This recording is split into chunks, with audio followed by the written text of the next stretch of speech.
This channel does not promote any violent, harmful, or illegal activities. All content provided by this channel is meant for an educational purpose only. এবার দেখাবো আপনাদের এসএসসির নতুন নিয়োগ বিজ্ঞপ্তিকে challenge. হাইকোর্টে মামলার আর্জি, আইন মেনে বিধি তৈরি করা হয়নি, অমান্য করা হয়েছে সুপ্রিম কোর্টের রায়। অভিযোগ জানিয়ে হাইকোর্টে মামলার আর্জি, মামলা দায়েরের অনুমতি দেওয়া হচ্ছে। ৫ই জুন এই মামলার শুনানি রয়েছে। এই নিয়ে আইনজীবী ফেরদৌস শামীম কি জানিয়েছেন, পাল্টা কি জানিয়েছেন তৃণমূল পক্ষের আইনজীবী বৈশ্বনাথ চট্টোপাধ্যায়, শোনাবো আপনাদের ব্যাক টু ব্যাক।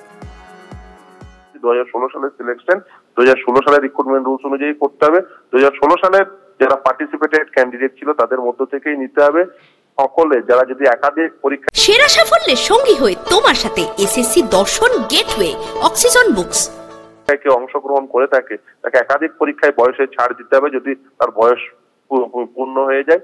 ফলে এই সমস্ত পয়েন্ট নিয়ে আমাদের মামলা, সেই জন্য আমরা চেয়েছি যে, এবং সব থেকে বেশি গুরুত্বপূর্ণ সেটা হচ্ছে টেন্টেড লিস্ট প্রকাশ করতে হবে। তার কারণ সেই লিস্ট যদি প্রকাশ না হয় তাহলে নতুন যে নিয়োগ প্রক্রিয়া সেটি আবার কলুষিত হবে। আমরা চাইছি যে ইমিডিয়েট টেন্টেড লিস্ট প্রকাশ করে যে এরা নতুন নিয়োগ প্রক্রিয়ায় অংশগ্রহণ করতে পারবে না। সেটা যদি না হয় তাহলে নতুন নিয়োগ প্রক্রিয়া আবার কলুষিত হবে। লক্ষ্য যখন স্কুল সার্ভিস, সঙ্গে আছে গেটওয়ে সিরিজ, অক্সিজন বুকস। এই ব্যাপারে যা বলবার মাননীয় মুখ্যমন্ত্রী বলেছেন, তার প্রেস কনফারেন্সে যেটা রয়েছে সেটাই আমাদের বক্তব্য। একটাই কথা, সুপ্রিম কোর্ট বলেছে যে 31শে মের মধ্যে নোটিফিকেশন করতে হবে, তাই নোটিফিকেশন হয়েছে। তো সুপ্রিম কোর্টের অর্ডারটাকে যদি না মানে তখন বলবে সুপ্রিম কোর্টের অর্ডারটা মানছে না, আর সুপ্রিম কোর্টের অর্ডারটা মানলে এরা আবার এটাকে চ্যালেঞ্জ করছে।